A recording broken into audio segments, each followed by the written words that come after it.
நிதிச் சுதந்திரம். இத பத்தி நாம நிறையவே கேள்விப்பட்டிருப்போம் இல்லையா? பலருக்கும் இது ஒரு எட்டா கனியாவே இருக்கு. பெரும்பாலான மக்கள் தங்களுக்கே தெரியாம வாழ்க்கையோட ஏதோ ஒரு நிதி நிலையில மாட்டிக்கிட்டு முழிக்கிறாங்க. ஆனா இன்னைக்கு அந்த மாயைய நாம மொத்தமா உடைக்க போறோம். இந்த பிரத்யேகமான விளக்கத்துல நிதிச் சுதந்திரத்தை அடையக்கூடிய 5 ரொம்பவே பிராக்டிக்கலான கணித அடிப்படையிலான லெவல்ஸ பத்தி நாம ஆழமா பார்க்க போறோம். வாங்க உள்ளே போலாம். நம்ம கணக்கீட்ட ரொம்ப சுலபமாக்கிக்க ஒரு பேசிக் நம்பரை மனசுல வச்சுப்போம். உங்களோட ஒரு மாச செலவு 1,00,000 ரூபாய், அதாவது வருஷத்துக்கு 12 லட்சம் ரூபாய் அப்படின்னு வச்சுப்போம். இதை பேஸ் பண்ணி தான் இன்னைக்கு நம்மளோட இந்த முழு கணக்குமே இருக்க போகுது. ஒருவேளை நீங்க இதை விட அதிகமாவோ இல்ல கம்மியாவோ செலவு பண்றவரா இருந்தா அதுக்கேத்த மாதிரி கணக்க உங்க மனசுக்குள்ள மாத்திக்கோங்க. ஓகே, நம்ம பயணத்தோட ரோட் மேப் இதுதான். சுதந்திரத்துக்கான அடித்தளம், நிதிக்கான ஓடுபாதியை திறக்கிறது, பணப்புழக்கம் மாற்றம், உண்மையான நிதி சுதந்திரம், அப்புறம் கடைசியா ஒரு காலகோடீஸ்வரனா மாறுறது. இது ஒரு கேம் மெனு மாதிரி. இந்த 5 லெவல்களையும் நாம ஒவ்வொன்னா அன்லாக் பண்ண போறோம். பகுதி 1, சுதந்திரத்துக்கான அடித்தளம். நம்ம முதல் லெவல்ல இருந்தே ஆரம்பிக்கலாம். உண்மையை சொல்லணும்னா நிறைய பேர் தங்களுக்கு தெரியாமையே ஸ்கிப் பண்ணிட்டு பெரிய ஆபத்துல சிக்கிற ஒரு ஸ்டெப் இதுதான். லெவல் 1 அப்படிங்கிறது உங்களோட 6 மாச வாழ்க்கை செலவுகளை பாதுகாப்பான, உங்களுக்கு எப்போ தேவையோ அப்போ ஈஸியா எடுக்கக்கூடிய ஒரு அக்கவுண்ட்ல வைக்கிறது. நல்லா ஞாபகம் வச்சுக்கோங்க, இது ஒரு முதலீடு கிடையாது. திடீர்னு வேலை போயிடுச்சுனானோ இல்ல ஒரு மெடிக்கல் எமர்ஜென்சி வந்தாலோ உங்களை காப்பாத்துற ஒரு இன்சூரன்ஸ் கவசம். அதனால இது ஷேர் மார்க்கெட்ல போடாம ஸ்வீப் இன் எஃப்டி இல்லனா லிக்விட் ஃபண்டுகள்ல ரொம்ப பாதுகாப்பா வைக்கிறது அப்சல்யூட்லி முக்கியம். ஏன் ஷேர் மார்க்கெட்ல எமர்ஜென்சி ஃபண்டை வைக்கக்கூடாதுன்னு நீங்க யோசிக்கலாம். அதுக்கு இது ஒரு சூப்பரான உதாரணம். கோவிட் டைம்ல ரொம்பவே பாதுகாப்பானது அப்படின்னு எல்லாராலும் நம்பப்பட்ட நிஃப்டி 50 லார்ஜ் கேப் பங்குகளே 39% சரிஞ்சிடுச்சு. உங்ககிட்ட எமர்ஜென்சி ஃபண்ட் இல்லாம அந்த மாதிரி டைம்ல நீங்க அவசரமா பணத்தை எடுக்க நேர்ந்தா என்ன ஆகும்னு நினைச்சு பாருங்க. உங்களோட மொத்த நிதி திட்டமுமே நாசமாகிடும். பேனிக் ஆகி பணத்தை நஷ்டத்துல வெளியே எடுக்கிற கட்டாயத்துக்கு நீங்க தள்ளப்படுவீங்க. பகுதி 2, உங்க நிதிக்கான ஓடுபாதையை திறக்கிறது. இப்போ நாம லெவல் 2க்கு வர்றோம். இங்க நாம வெறும் சர்வைவல் மோட்லேருந்து வெளியே வந்து வாழ்க்கையில ஒரு மிகப்பெரிய லீவரேஜ், அதாவது ஒரு பெரிய கண்ட்ரோலை எடுக்க போறோம். இங்க நீங்க புரிஞ்சுக்க வேண்டிய ரொம்ப முக்கியமான பாயிண்ட் என்னன்னா, உங்ககிட்ட 5 வருஷ செலவான 60 லட்சம் ரூபாய் சேமிப்பு இருக்கு அப்படின்னா அது உங்க ரிட்டையர்மெண்ட் படம் கிடையாது. அது உங்களோட ரன்வே. இது உங்களுக்கு ஒரு டாக்ஸிக்கான வேலையை எந்த பேக்கப்பும் இல்லாம விடுறதுக்கோ, ஒரு வருஷம் பிரேக் எடுத்து ஒரு புது பிசினஸ் ஆரம்பிக்கிறதுக்கோ, இல்ல உங்க சம்பள உயர்வுக்காக எந்த பயமும் இல்லாம நெகோஷியேட் பண்றதுக்கோ ஒரு மாபெரும் தைரியத்தை கொடுக்குது.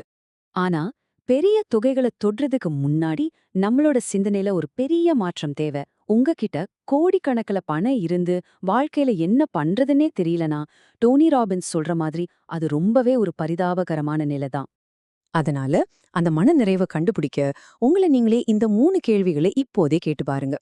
ஞாயிற்றுக்கிழமை சாயந்தரமானா உங்க வயித்துல ஒரு மாதிரி புளிய கரைக்குதா? உங்களை யாருமே டிஸ்டர்ப் பண்ணாத ஒரு தடையற்ற மணி நேரம் கிடைச்சா என்ன செய்வீங்கன்னு உங்களுக்கு தெரியுமா? 5 வருஷம் கழிச்சு, அடடா இது நம்ம ட்ரை பண்ணாம விட்டுட்டோமே அப்படின்னு எதை நினைச்சு ரொம்ப வருத்தப்படுவீங்க? இதை தெரிஞ்சுக்க வேண்டியது ரொம்ப முக்கியம். அப்போதான் உங்க பணம் உங்ககிட்ட ஒரு வெற்றுத்தன்மையை ஏற்படுத்தாது. பகுதி 3, பணப்புழக்க மாற்றம். சரி, இப்போ மறுபடியும் நம்மளோட கணக்குக்கே வருவோம். லெவல் 3 அப்படிங்கிறது உங்களோட சிந்தனையே மாத்தக்கூடிய ஒரு மிகப்பெரிய இடமா இருக்க போகுது. ஏதோ ஒரு பெரிய தொகையை மட்டும் எய்ம் பண்றதை நிறுத்துங்க. ராஜன், ராஜு மற்றும் ரவி சாராஜி இவங்களோட டேட்டா என்ன சொல்லுதுன்னா, இந்தியாவில் இருக்கிற பணவீக்கத்தை கணக்குல வச்சு பார்த்தா நாம அமெரிக்கர்கள் மாதிரி வருஷத்துக்கு 4% பணத்தை எடுக்கக்கூடாது.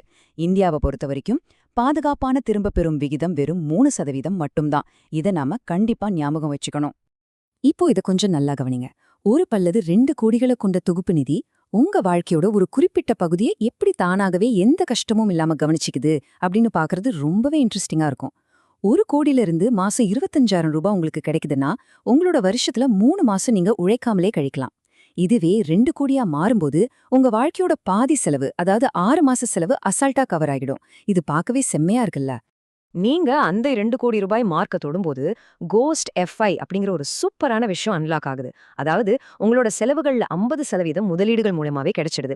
இதனால உங்களுக்கு பிடிச்ச ஆனா சம்பளம் கம்மியான ஒரு வேலைக்கு நீங்க மாறலாம். இல்லனா செலவு கம்மியான வேற ஊருக்கு கூட ஷிஃப்ட் ஆகலாம். உங்க பணம் உங்களுக்காகவே இப்படி தானா வேலை செய்யறது உண்மையிலேயே ஒரு மேஜிக் மாதிரி இருக்கும். பகுதி 4, உண்மையான நிதி சுதந்திரம். இப்போ லெவல் 4 மற்றும் லெவல் 5 எப்படி உங்கள முழுமையான சுதந்திரத்துக்கு கூட்டிட்டு போகுதுன்னு பார்க்கலாம். லெவல் 4ல, அதாவது சுமார் 4 கோடிகள் உங்ககிட்ட இருக்கும்போது, நீங்க வேலை செஞ்சு சம்பாதிக்கிற முழு பணத்தையுமே உங்க முதலீடே கொடுத்துரும். ஆனா நீங்க ரொம்ப சீக்கிரமாவே ரிட்டையர் ஆகணும்னு நினைச்சு எந்த காலத்திலயும் உங்ககிட்ட பணம் தீர்ந்து விடக்கூடாதுன்னு ஆசைப்பட்டா, லெவல் 5ல இருக்கிற அந்த 6 கோடி ரூபாய் அப்படிங்கிற மாபெரும் பாதுகாப்பு வலை உங்களுக்கு கண்டிப்பா தேவை. ஏன்னா இதுல நீங்க 2% மட்டுமே வெளியெடுக்கிறதால 50 வருஷத்துக்கு மேலானாலும் உங்க பணம் கண்டிப்பா தீர்ந்து போகாது.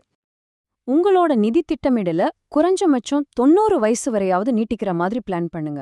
ஏன்னா இப்போ இருக்கிற மருத்துவம் மற்றும் தொழில்நுட்ப வளர்ச்சி உண்மையிலேயே ரொம்ப அசுர வேகத்துல இருக்கு. நம்ம பணம் தீர்ந்து போனதுக்கு அப்புறமும் நம்ம உயிரோட இருக்கிறதுங்கிறது நீங்க நிச்சயமா தவிர்க்க வேண்டிய ஒரு பெரிய ட்ராப். பகுதி 5, ஒரு காலகோடீஸ்வரனா மாறுறது. இறுதியா நாம ஒரு அல்டிமேட்டான பாஸ் லெவல் கான்செப்ட்க்கு வந்திருக்கோம். இதுவரைக்கும் நம்ம பேசின எல்லா எண்களோட அர்த்தத்தையுமே இது மாத்திடும். கிரேஹாம் டங்கன் உருவாக்கின அந்த வார்த்தை தான் காலகோடீஸ்வரன், அதாவது டைம் பில்லியனர். இத பணத்தை பத்தினது கிடையாது. 1 மில்லியன் வினாடிகள் அப்படிங்கிறது வெறும் 11 நாட்கள். ஆனா 1 பில்லியன் வினாடிகள் அப்படிங்கிறது சுமார் 31.5 வருஷங்கள். அதாவது ஒரு சராசரி 30 வயசு இளைஞனோட அக்கவுண்ட்ல இப்போ 1.5 பில்லியன் வினாடிகள் மீதம் இருக்கு. அவங்க எல்லாருமே கோடீஸ்வரர்கள் தான். இதுதான் ரொம்ப முக்கியமான ஆழமான உண்மை. பணம் காலமாக காம்பவுண்டிங் ஆகும். ஆனா நேரம் ஒவ்வொரு வருஷமும் குறைஞ்சிக்கிட்டே போகும், அதாவது டீகே ஆகும். இந்த 5 லெவல்ஸை நம்ம தாண்டறதோட நோக்கமே ஏதோ கோடிக்கணக்கான ரூபாய்களை பேங்க்ல சேர்த்து வைக்கிறதுக்காக இல்ல. உங்களோட பொன்னான நேரத்தை உங்க பண திருடுறத தடுத்து நிறுத்துறதுக்காக தான். இத கொஞ்சம் ஆழமா யோசிச்சு பாருங்க. 1.5 பில்லியன் வினாடிகளை வச்சிருக்கிற ஒரு 30 வயசு இளைஞரா, இல்ல 30 கோடிகளை வச்சிருக்கிற 70 வயசு முதியவரா? இதுல யாரு உண்மையிலே பெரிய பணக்காரர்? தனக்கு பிடிக்காத ஒரு வேலையில மாட்டிக்கிட்டு முழிக்கிற ஒரு இளைஞன் தான்கிட்ட இருக்கிற அந்த கோடீஸ்வர காலத்தை உலகத்திலேயே மிக மோசமான விலைக்கு வித்துக்கிட்டு இருக்காருன்னு தான் அர்த்தம். நான் உங்களை இந்த ஒரு ஆழமான கேள்வியோட விட்டுட்டு போறேன். ஒரு ஆரோக்கியமான 25 வயசு இளைஞரோட அடுத்த 5 வருஷ உடலுக்கும் மனசுக்கும் இன்னைக்கு முகேஷ் அம்பானி என்ன விலை கொடுப்பாரு? யோசிச்சு பாருங்க. எவ்ளோ விலை கேட்டாலும் அவர் கொடுக்க தயாரா இருப்பார் இல்லையா? நீங்க நினைக்கிறத விட நீங்க ஏற்கனவே ரொம்பவே பெரிய பணக்காரங்க தான். அப்படியானால் உங்களோட வாழ்க்கையோட அடுத்த 5 வருஷத்துக்கு நீங்க என்ன விலை நிர்ணயிக்க போறீங்க? இதுதான் ரொம்ப முக்கியம். சரி, இந்த விளக்கம் உங்களுக்கு ரொம்பவே பயனுள்ளதா இருந்திருக்கும்னு நம்புறேன். உங்களை யோசிக்க வைக்கிற ஒரு கான்செப்டோட அடுத்த பதிவுல மீண்டும் சந்திக்கிறேன்.